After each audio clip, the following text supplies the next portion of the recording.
जरा कामयाब तो होने दे ऐ मेरे दोस्त, जरा कामयाब तो होने दो ऐ मेरे दोस्त, मेरे दिन भी बदल जाएंगे। जो दो चार लोग मेरे पीछे बातें करते हैं वो भी मेरे पीछे ही चले आएंगे।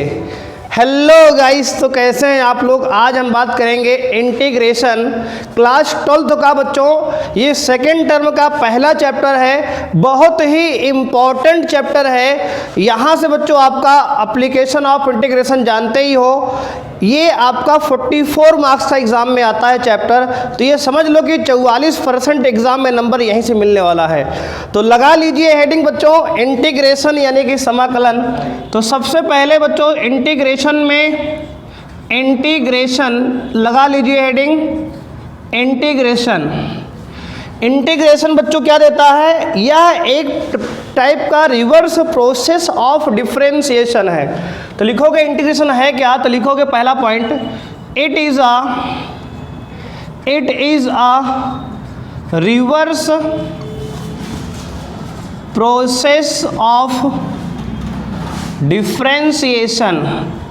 It is a reverse process of differentiation. Differentiation का जो रिवर्स प्रोसेस होता है उसी को इंटीग्रेशन कहते हैं।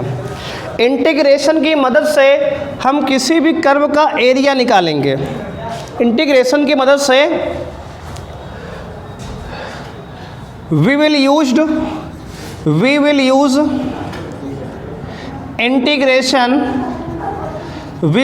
इंटीग्रेशन टू फाइंड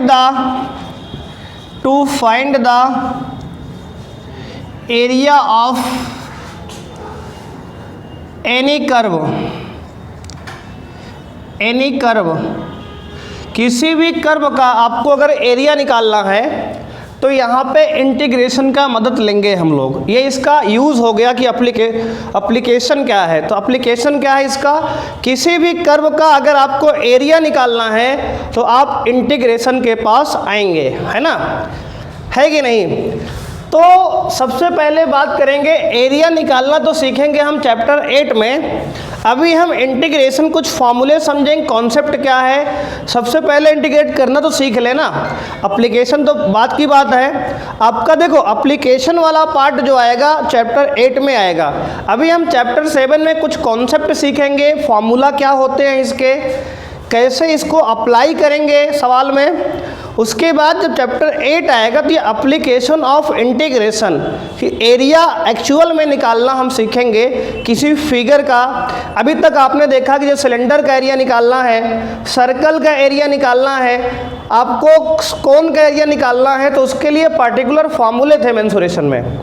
अगर यहाँ क्या होगा, यहाँ भी किसी भी शेप का इरेगुलर शेप, मान लो ऐसे कोई फील्ड आपको हम बना दिए इस तरह से, कह दे इसका एरिया निकाल दो, तो कैसे निकालोगे।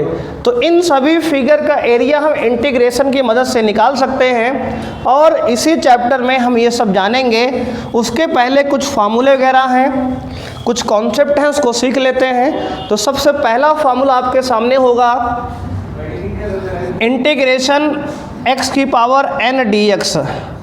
इंटीग्रेशन x की पावर n dx बराबर होता है ये x की power n plus 1 upon n plus 1 और प्लस c। अभी हम देखो इंटीग्रेशन दो टाइप के हैं, एक इंडेफिनिट और एक डिफिनिट। तो अभी हम लोग बात करेंगे केवल इंडेफिनिट इंटीग्रेशन की। इंडेफिनिट जिसमें लिमिट नहीं लगा होता, डिफिनिट आएगा तो लिमिट भी आ जाएगा। तो अभी देखो x की पावर n dx का इंटीग्रेशन x की power n plus 1 upon n plus 1 पहला फार्मूला। इस पे एक सवाल भी साथ में कर लेते हैं, लगे हाथ। जैसे इंटीग्रेशन x की पावर 2 dx है, तो करना क्या है, देखो कुछ नहीं, अगर x की पावर n टाइप का इंटीग्रेशन है तो जो पावर लगी है उसमें ऊपर एक जोड़ देना है, नीचे पावर लिखकर एक जोड़ देना है, और प्लस c क्या है, कांस्टेंट ऑफ इंटीग्रेशन। एक c आपको कांस्टेंट जोड़ना है हर बार।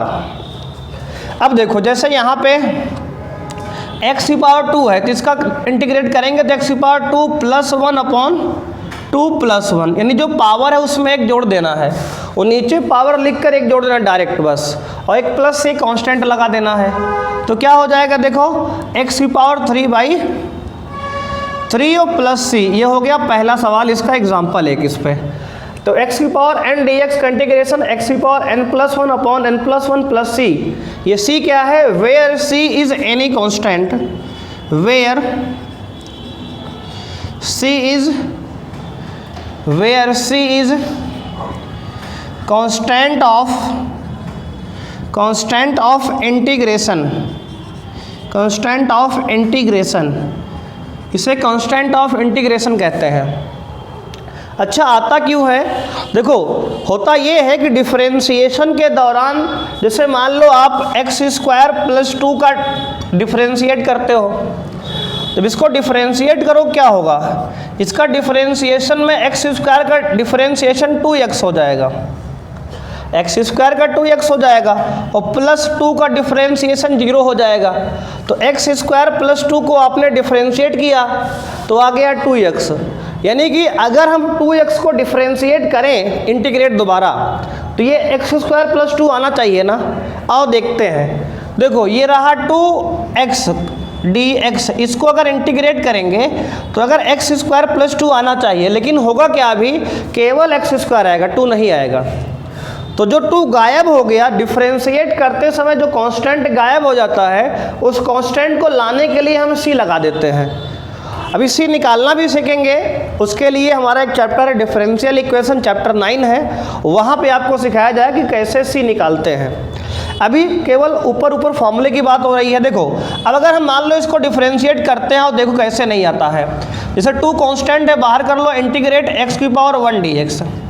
अब देखो इसको ये फॉर्मूले से डिफरेंशिएट करोगे x की पावर n वाले पहले वाले से, क्या होगा, आपका होगा 2 × x की पावर 1 + 1 अपॉन 1 + 1, है ना, यही तो फार्मूला है। एक ऊपर जोड़ो पावर में, नीचे पावर लिखकर एक जोड़ दो, और देखो ये 2 से 2 कट गया, अब बचा क्या, देखो x² आ गया, है ना। वास्तविकता में हम डिफरेंशिएट किसका किए थे, x² + 2 का, तो इंटीग्रेशन डिफरेंशिएशन आया 2x। लेकिन अगर हम 2x को फिर से इंटीग्रेट कर रहे हैं, देखो x² + 2 नहीं आया, 2 गायब हो गया ना, यानी कांस्टेंट का डिफरेंशिएट करने पर गायब हो जाता है। तो उस c को लाने के लिए, मतलब उस 2 को लाने के लिए, जो 2 गायब हो गया, यहाँ पे हम c एक जोड़ देंगे। c माने कोई भी कांस्टेंट, जो कब आएगा, तो अभी जो है आगे जब सीखेंगे तो बताया जाएगा उसका प्रोसेस क्या है, लाने का तरीका। इस c को हम निकाल सकते हैं, मतलब ये 2 गायब हो गया जो 2, इस 2 को भी हम ला सकते हैं बाद में, ठीक है। थोड़ा ये है, इसलिए c लगाते हैं। c क्यों लगाते हैं, बात समझ में आई कि जो कांस्टेंट गायब हो गया है डिफरेंशिएट करते समय, उसको इंटीग्रेट में ला पाए हम, इसलिए c लगा दिए। अब c कैसे निकलेगा, तो इसके लिए चैप्टर देखते रहें 8, है ना, 8 में बताया जाएगा, 9th में, चैप्टर 9 में एप्लीकेशन ऑफ डिफरेंशिएशन आएगा, डिफरेंशियल इक्वेशन जिसका नाम चैप्टर का, तो वहाँ समझाया जाएगा। अब ये पहला फार्मूला हो गया, इसको नोट कर लिए। तो x की पावर n dx बराबर x की पावर n+1 upon n+1 plus c, ये हमारा है पहला इंटीग्रेशन का फार्मूला। इस पे रहा ये एक एग्जांपल, इस तरह करेंगे। अब बात करेंगे दूसरे फार्मूले की। तो अगर दूसरे फार्मूले की बात करेंगे, जैसे इंटीग्रेट होता है 1 dx, ये फिजिक्स में बहुत इस्तेमाल होगा फार्मूला, इंटीग्रेट 1 dx। अगर 1 का या कांस्टेंट का डिफरेंशिएट करेंगे केवल dx या 1 dx रहे, तो आ जाएगा बाहर x + c। जैसे dx का इंटीग्रेट करेंगे तो x आ जाएगा, कांस्टेंट जुड़ना ही है अपने से। या फिर ऐसे कर दें, इंटीग्रेट मान लो dm कर दें, तो बाहर आ जाएगा m, dm का m हो जाएगा, और प्लस c तो लगाना ही लगाना, कांस्टेंट है ना। ऐसे करके दें इंटीग्रेट dz, तो क्या आ जाएगा, z आ जाएगा, और प्लस c कांस्टेंट का आएगा। तो मतलब अगर dx है तो इंटीग्रेट x हो जाएगा, dm है तो इंटीग्रेट m हो जाएगा, और dz है तो इंटीग्रेट z हो जाएगा। डायरेक्ट इसको याद रखोगे ऐसे। हालांकि इसका अगर प्रूफ की बात करें तो कैसे आया, तो देखो ऐसे आया, प्रूफ कैसे हुआ ना, तो इंटीग्रेट x की पावर 0 और dx, देखो 1 को, देखो यहाँ 1 जो लिखा था, 1 को x की पावर 0 लिख दिए, किसी की पावर 0 उसका मान एक ही होता है, तो 1 dx ही लिखा है, अगर मन में इसको अज्यूम करो तो। अब देखो इसमें फॉर्मूला लगा दो ये वाला, x की पावर n वाला, तो देखो x की पावर 0 तो फॉर्म है ही है, +1 अपने से लगाओगे और नीचे 0 लिखकर +1 लिखोगे, और प्लस c कांस्टेंट आएगा, इंटीग्रेशन ऑफ कांस्टेंट ना। अब देखो x की पावर 1/1 हो गया, ये x की पावर 1/1 x ही है, और प्लस सी, देखो यही तो आया है ना। तो ये इसका प्रूफ हो गया, ऐसे प्रूफ भी कर सकते हो। तो 1dx का x होगा, 1dm का m होगा, 1dz का z होगा। ऐसे करना है तो इसमें m की पावर 0 लेके प्रूफ कर लो, m आ जाएगा। जैसे यहाँ x की पावर 0 लेकर कर ली है तो x आ गया, किसी की पावर 0 उसका मान 1 होता है, ठीक है। ऐसे कर सकते हैं प्रूफ। तो एक फॉर्मूला ये हो गया, दूसरा फॉर्मूला ये हो गया, ठीक है, नोट कर लिए जी। अब बात करेंगे तीसरे फार्मूले की। तीसरा फार्मूला क्या है? अगर मान लो इस तरह शक्ल दिखे तो क्या करोगे अब तीसरा फार्मूला आपका ये है कि इंटीग्रेशन e की पावर x dx, मतलब अगर एक्सपोनेंशियल फंक्शन है तो उसका इंटीग्रेशन e की पावर x प्लस सी ही होगा। e की पावर x का डिफरेंशिएशन भी e की पावर x होता है और e की पावर x का इंटीग्रेशन भी e की पावर x होता है, समाकलन भी यही होगा। चौथा फार्मूला, जैसे इंटीग्रेट 1/x dx, 1/x का होगा log x मॉड में और प्लस सी, ये होता है 1/x का log x। देखो इसका उल्टा डिफरेंशिएशन में था, अगर डिफरेंशिएशन की बात करें तो log x का वहाँ डिफरेंशिएट 1/x था, तो यहाँ 1/x का इंटीग्रेशन हो गया है log x, थोड़ा सा उल्टा, सारे फार्मूले उल्टे ही हैं। तो ये हो गया 4। अब अगले फार्मूले की अगर हम बात करें, जिसका फार्मूला नंबर 5 हमारा है, ये फार्मूला ये है कि इंटीग्रेट, अगर आप बात करो इंटीग्रेट a की पावर x dx, मतलब a क्या है, कोई कांस्टेंट है, उसकी पावर वेरिएबल होगी, तो इसका इंटीग्रेशन होगा a की power x upon log a, upon में log a और प्लस c। अगर इसका एक एग्जांपल की हम बात करें तो इसका एग्जांपल ये लिख सकते हो आप, जैसे 2 की पावर x dx इंटीग्रेट करना है, 2 की पावर x का, मतलब a क्या है, कांस्टेंट कोई होगा यहाँ पे। अगर a की पावर x का आपको इंटीग्रेट करना है तो लिखोगे a की पावर x यानी कि 2 की पावर x अपॉन log 2। जहाँ a था वहाँ 2 आ गया है, तो a की जगह 2 रिप्लेस हो गया। फार्मूले हैं सारे, जितना पकड़ो फार्मूले मजबूत हो कितना तेज सवाल लगेंगे अभी, है ना। अब ये 4-5 हो गए ना। अब देखो छठवां सा फार्मूला, फार्मूला नंबर 6 है इंटीग्रेट। अब थोड़ा ट्रिग्नोमेट्री में आ जाते हैं, है ना, थोड़ा सा ट्रिग्नोमेट्री में आते हैं। अच्छा एक और याद कर लो, जैसे 1/x रहे dx, जैसे 1/x की पावर n रहे और n क्या होगा, और यहाँ पे n की वैल्यू क्या है, ग्रेटर दैन 2 है, ग्रेटर दैन इक्वल टू 2 है, मतलब क्या है 1 से ज़्यादा कह सकते हो, ग्रेटर दैन 1 है, यानी 1 ना हो बस। n की वैल्यू अगर 1 होगी तो ये log x वाला बन जाएगा ना। अगर n की वैल्यू क्या हो, 1 से ज़्यादा हो, तब के लिए कंडीशन है, क्योंकि अगर n की वैल्यू 1 होगी तो 1/x बन जाएगा और फिर इसका log mod x लिखोगे, कंडीशन है। अगर n की वैल्यू 1 से ज़्यादा है तो इसका फॉर्मूला डायरेक्ट लिखोगे, ऐसे होगा। अगर तुम इसको याद कर लोगे तो कहानी सेट हो जाएगी। क्या होगा, ये -n/x की पावर n+1। कई जगह ऐसे लगेंगे फार्मूले, तुम्हें ज़्यादा याद रहेंगे तो कहानी जल्दी सिमट जाएगी फार्मूले में, नहीं तो समय लग जाता है वहाँ पे। जैसे ये हो गया 1/x की पावर n dx, इसका एक फार्मूला तुम्हें दिखाते हैं, मतलब एक सवाल करते हैं इस पर, कैसे ये लिख दिए हम ना। तो यहाँ प्लस सी भी लिखा रहेगा, ध्यान देना, -n/x की पावर n+1 और प्लस सी। ये एक एग्जांपल करो, जैसे 1/x की पावर मान लो 3 है, इसका इंटीग्रेट करना है, हालांकि इसका होगा -3/x की पावर 4। क्या होगा, -3/x की पावर 4 प्लस सी डायरेक्ट। लेकिन अभी मान लो हम इस फॉर्मूले का इस्तेमाल नहीं कर रहे हैं क्योंकि प्रूफ कर रहे हैं अभी, तो क्या करेंगे, सबसे पहले इसको ऊपर ले जाओ, तो लिखोगे इसको इंटीग्रेट x की पावर -3 dx, यही लिखोगे। अब फार्मूला लगाओगे, है ना, क्या लगाओगे, फार्मूला लगाओगे इस पर।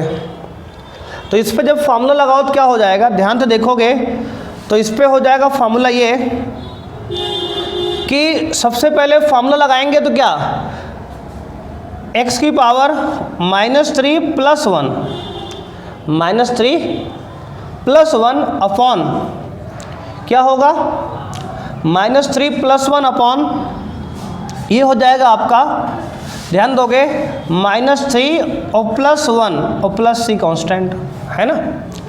तो ये हो जाएगा आपका -3 + 1 कितना होगा, x की पावर -2 होगा, अपॉन में -3 + 1 क्या होगा, -2 हो जाएगा। -2 हो जाएगा, है ना। तो इसको अगर और सॉल्व करोगे तो आ जाएगा -1/2 इंटू एक्स की पावर +2, नीचे लोगे +2 हो जाएगा। क्या हो जाएगा? +2। तो ये x की पावर -2 नीचे आएगी तो +2 हो जाएगी, और ये -2 लिखा है और +c, ठीक है। ये क्या हुआ? कुछ नया आ गया। ये वाला जानते हो कहाँ का है? ये डिफरेंशिएशन का फॉर्मूला है। ये जो लिखे थे हम, कहाँ का है ये? d/dx ऑफ, अगर 1/x की पावर n है तो ये -n/x की पावर n+1, ये होता है डिफरेंशिएशन अवकलन में। अब हम समाकलन में इसको इस्तेमाल कर रहे हैं, तो क्या बन गया इसका फॉर्मूला? तो ध्यान दोगे, इसका अगर इंटीग्रेट 1/x की पावर n dx लिखा है तो इसका इंटीग्रेट डायरेक्ट हो जाएगा आपका -1 कितना? पावर 1 कम हो जाएगी, यानी कि n-1, क्या? n-1 मतलब पावर 1 कम नीचे इंटू एक्स की पावर n-1, ये हो जाएगा, और +c। अगर डायरेक्ट याद है तो बहुत बढ़िया है, कम से कम ये पूरा इतना ड्रामा करने से बच जाओगे। नहीं तो कोई दिक्कत नहीं, याद ना हो तो कोई समस्या नहीं, वो आप प्रूफ भी कर सकते हैं हम लोग आराम से। तो ये 6 फार्मूले हो गए। 1/x की power n dx integration -1/n-1 into x की पावर n-1 +c होगा, और यही फार्मूला अगर डिफरेंशिएट में होता तो ये होता -n/n+1 हो जाता। अब देखो इसके आगे कहानी, अब इसको नोट कर लियो ना, 6 फार्मूले हो गए। अब डालेंगे ट्रिग्नोमेट्रिक इंटीग्रेशन, कुछ ट्रिग्नोमेट्रिक फार्मूले के इंटीग्रेशन पढ़ेंगे इसके बाद हम। जैसे कि पहला लिखेंगे, सबसे पहला वाला होता है integrate sine x dx। Sine x का इंटीग्रेशन होता है -cos x + c। दूसरा होता है इंटीग्रेट cos x dx, जिसका इंटीग्रेट होगा sin x + c। और तीसरा होता है इंटीग्रेट tan x dx, जिसका होता है log में मॉड में sec x + c, या फिर माइनस में log cos x + c। अगर cos में लिखो तो माइनस में, sec में लिखो तो प्लस में। चौथा होता है integrate cot x dx, log में मॉड में sin x + c। पांचवा होगा integrate sec x into tan x dx, sec x होता है। देखो अगर वहाँ डिफरेंशिएशन में sec x का डिफरेंशिएशन sec इंटू tan था तो यहाँ उल्टा हो गया, इसका ये हो गया। अगर छठवां की बात करें तो integrate cot x into cosec x, cot into cosec x क्या होता है? -cosec x। देखो cosec x का डिफरेंशिएशन था -cosec इंटू cot x, तो अभी यहाँ cot इंटू cosec का हो गया -cosec x, उल्टा बिल्कुल डिफरेंशिएशन का रिवर्स हो रहा है सारे फॉर्मूले। छठवां देखो इंटीग्रेट, अगला वाला इंटीग्रेशन ये हो गया। देखो साइन हो गया, cos हो गया, tan हो गया, cot हो गया, sec का ये हो गया, cosec का ये हो गया, हो गए ना 6 पूरे। अब जो है और क्या बचा? तो कहोगे sec x तो हो ही गया ना, cot का भी हो गया, sec और cosec का भी हो गया। अब जो है इसके बाद तो मान लो बात करेंगे cosec स्क्वायर x का, cosec स्क्वायर x dx का -cot x होता है +c, ये इसका हो जाएगा। जैसे वहाँ डिफरेंशिएशन में cot x का डिफरेंशिएशन -cosec स्क्वायर x था, तो वैसे यहाँ cosec का अब cot x हो जाएगा। इसको भी याद रखना पड़ेगा। अब ये सारे फार्मूले ट्रिग्नोमेट्रिक हो गए। जल्दी से एक बार नोट करो। तो बात करते हैं इन्वर्स ट्रिग्नोमेट्री के फार्मूले के। इन्वर्स ट्रिग्नोमेट्री भी इस्तेमाल होंगे यहाँ पे, चैप्टर 2 वाला। नोट हो गया जी? तो ये आपके फार्मूले हो गए सारे।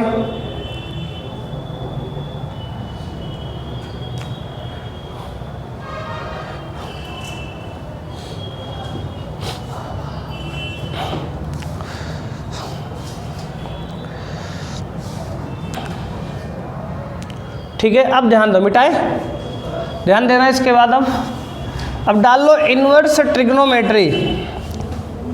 इन्वर्स ट्रिग्नोमेट्री क्या होते हैं, कुछ फार्मूले और है इन्वर्स के।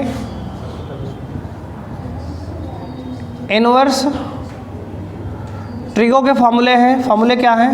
पहला फार्मूला है इंटीग्रेट 1/√में 1 - x² dx। देखो 1/√में 1 - x² dx, इसका फार्मूला होता है प्लस में sine inverse x plus C, और अगर माइनस में लिखेंगे तो minus cos inverse x plus C. साथ में ही इसको चाहे दोनों को अलग अलग चाहो लिखवा दें, बात तो वही होगी, लेकिन अगर साइन में इसको लिखो तो माइनस में अगर रहेगा तो 1/इंटीग्रेट 1 - x² dx, तो इसको लिखोगे cos inverse C, cos inverse x plus सी, दूसरा हो गया। और तीसरे की बात करें अगर हम, तो इंटीग्रेट 1/1 + x² dx, ये हो जाएगा आपका tan inverse x plus C, और अगर यही माइनस में रहेगा तो इंटीग्रेट -1/x² dx, ये आपका हो जाएगा cot इनवर्स x प्लस सी, ये हो जाएगा। और अगला पांचवा क्या है, इंटीग्रेट 1/x × x² - 1 dx। ध्यान दो 1/x × x² - 1, इसका क्या हो जाएगा, सेक इनवर्स x प्लस सी। सेक इनवर्स देखो, ध्यान से देखोगे, अगर देखो साइन कॉस सही है, सेम फार्मूला, साइन में प्लस रहता है तो साइन इनवर्स x होगा, अगर ये माइनस में रहेगा तो कॉस इनवर्स प्लस x होगा। tan में अगर प्लस tan होगा, माइनस में तो tan कॉट हो जाएगा। ऐसे ही अगर प्लस में है तो सेक हो जाएगा। और यही फार्मूला सेम अगर इंटीग्रेट के अंदर माइनस में 1/x√x² - 1 लिख दें तो ये same formula cosec inverse x का हो जाएगा प्लस सी। ठीक है, प्लस सी ये तो इतने फार्मूले ये जो हैं, यहाँ से आपका 7 पॉइंट जो है आराम से 3 तक हम लोग सॉल्व कर सकते हैं। 7.1, 7.2, 7.3 अकॉर्डिंग टू NCERT 7.3 तक आराम से क्वेश्चन आपका यहाँ से सॉल्व हो जाएगा। अब जो है कुछ एग्जाम्पल इस पे लेते हैं, पहले बात समझ में आ रही है, नोट कर लिए जी सारे फार्मूले। अब देखो एक बार सारे फार्मूले आपको कॉपी पे एक पेज पे लिख लेने हैं, जिससे कि बार बार पलट के देखने में आसानी रहे। एक बार में तो नहीं याद होंगे सारे, लेकिन 1, 2 दिन 3 दिन में याद करने हैं। ठीक है, 1 दिन 2 दिन या 3 दिन में धीरे धीरे सब याद हो जाएंगे। सही तरीका इसका क्या है फार्मूले याद करने का, एक बढ़िया पेज लो, उस पर सारे फार्मूले अच्छे से नोट करो, सुंदर है ना। उसके बाद बढ़िया हाँ कलर से पेन से लिखो, जिससे तुम्हें याद भी हो, देखने में देखने का मन भी करे ना, क्योंकि सुंदर चीज़ होगी देखने का और मन करता है ना। उसके बाद क्या होगा, जब भी सवाल लगाओ फार्मूला शीट बगल में रखो, देख देख लगाओ, देख देख याद करते करते याद हो जाएगा ना। जैसे उसको देखते देखते उसका चेहरा दिमाग बन गया है कि नहीं, समझ रहे हो। तो वैसे ही क्या होगा, याद हो जाएगा, है ना। अब देखो पहला सवाल, एक एग्जाम्पल करते हैं इस पर। जैसे इंटीग्रेट x⁵ dx, इसका इंटीग्रेशन करना है। पहला सवाल कैसे करोगे, सब लोग एक बार अपने से करो कॉपी में, है ना। पहला, दूसरा एक बार कॉपी में अपने से करोगे इसको, x⁵ + x² + 1 dx, ये दूसरा सवाल। और तीसरा सवाल ये है इंटीग्रेट 3x² + 2x + 4 × dx, इसका करना है। ये 3 सवाल है, एक बार जल्दी से नोट कर लो, एक बार अपने से ट्राई करो, उसके बाद हम इसको बताएंगे, है ना। एक बार कोशिश करो, फार्मूले जो बताए गए हैं ये सारे सवाल पहले फार्मूले पे हैं, है ना। पहला प्यार तुम्हारा नहीं, पहला फार्मूले की बात कर रहा है, ठीक है। तो आ जाओ सॉल्व करते हैं ना, नोट कर लिए जी। अब देखो इसमें पहला लगाएंगे x⁴ का, क्या होता है x⁴ n + 1/n + 1, है ना। देखो x⁴ n + 1/n + 1 और plus c constant of integration, तो क्या हो जाएगा x⁴ 6/6 + c, हो गया आंसर। ठीक, अब देखो इसको करना है, तो ध्यान देना, एक्स क्यूब का क्या होगा, एक्स की पावर 4/4, डायरेक्ट एक पावर ऊपर एक पावर नीचे बढ़ा दिए। एक्स स्क्वायर क्या होगा, एक्स क्यूब बाई 3, और 1 का क्या होगा, एक्स के रिस्पेक्ट में एक्स, 1 का एक्स के रिस्पेक्ट में एक्स। ये तुम्हारी एक्स नहीं है तो उस पर बारे में ना सोचे, है ना, इस पर ध्यान से सुने। और plus c constant of integration, ये एक्स अल्फ़ाबेट वाला है, ठीक है। हमने अपने बारे में सोचो, हमारी एक्स है ना, याद मत करो उसको, अब ध्यान से पढ़ो, है ना। अब देखो 3 कांस्टेंट है, इसको छोड़ो ऐसे, इनटू, अब देखो एक्स स्क्वायर है ना, x इंटू एक्स, अगर तुम्हारी x पहली वाली दूसरी वाली दोनों भिड़ जाए एक बार तो x into x x square हो जाता है, समझ रहे हो ना। तो x स्क्वायर का इंटीग्रेट क्या होगा, एक्स क्यूब बाई 3, समझ रहे हो ना। और प्लस 2 कांस्टेंट है इंटू x का क्या होगा, कुछ नहीं तो पावर 1 मान लो ना इसकी, तो x की पावर 1 का क्या होगा, एक्स स्क्वायर बाई 2, और प्लस 4 का क्या होगा 4x, क्योंकि 4 कांस्टेंट है, 1 का x हो जाएगा तो 4x हो जाएगा। ध्यान दो, 4 का 4x हो जाएगा, 5 का 5x हो जाएगा, मतलब कि कांस्टेंट की जगह पे x आ गया, डी की जगह x आया है। अब देखो ये 3 से ये 3 गया, ये 2 से ये 2 गया, समझ रहे हो ना। क्या गया, x cube plus x square plus 4x और प्लस में कांस्टेंट ऑफ इंटीग्रेशन जोड़ दो, ये हो गया तीसरा आंसर। बात समझ में आया कि नहीं आया, ठीक है जी, समझ पा रहे हो, कर पा रहे हो। चौथा सवाल तुम्हारे सामने ये रहा। अब इंटीग्रेट देखो, sine x plus cos x dx, इसका इंटीग्रेशन क्या होगा बताओ, इसका इंटीग्रेशन क्या होगा। तो अभी आपको हमने बताया साइन x का इंटीग्रेट माइनस कॉस x होता है ना, साइन x क्या होगा माइनस कॉस x, और कॉस x क्या होगा साइन x होगा, और plus c constant of integration, ठीक है। देखो साइन का माइनस कॉस, कॉस का प्लस साइन, और plus c constant of integration लगा देंगे। अब देखो जैसे मान लो लिख दें इस तरह से, इंटीग्रेट सेक x into ten x D x, इसका क्या होता है, तो डायरेक्ट फॉर्मूला है, किसका है तो याद करो, ये होता है सेक x का ना, किसका होता है सेक x का, सेक x into ten x, direct इसका इंटीग्रेशन सेक x होता है। ये फार्मूला है, डिफरेंशिएशन में सेक x का सेक इंटू टेन होता है, तो इंटीग्रेशन में इसका ये हो जाएगा फिर डायरेक्ट, है ना, ठीक है, याद रहेगा, बात समझ रहे हो।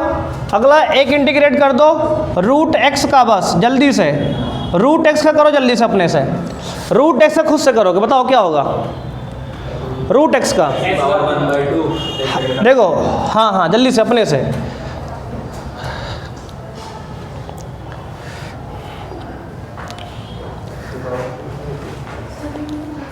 तो x रूट x का ध्यान दो तो क्या होगा, देखो x की पावर इसको लिख लो ऐसे, x की पावर 1/2 dx ना, पावर को हाफ बना लो।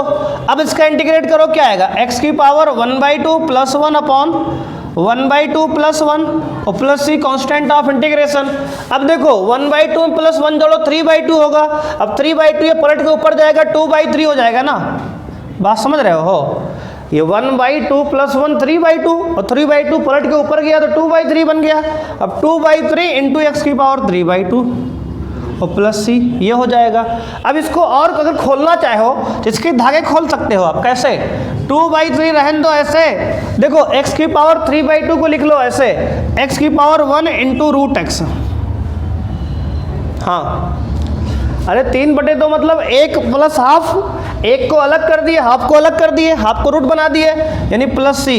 तो डायरेक्ट अगर याद करना है तो याद कर लो क्या, रूट एक्स का समाकलन यानी इंटीग्रेशन क्या होता है 2/3 एक्स रूट एक्स प्लस सी। डायरेक्ट जितना ज़्यादा वैल्यू याद होंगी उतना तेज इंटीग्रेशन बन जाएगा तेजी में। तो रूट एक्स का याद रखो चाहे तो 2/3 एक्स रूट एक्स प्लस सी स्पीड में, ठीक है ना। तो आज की क्लास यहीं तक, मिलते हैं नेक्स्ट क्लास में, तब तक के लिए ओके बाय बच्चों।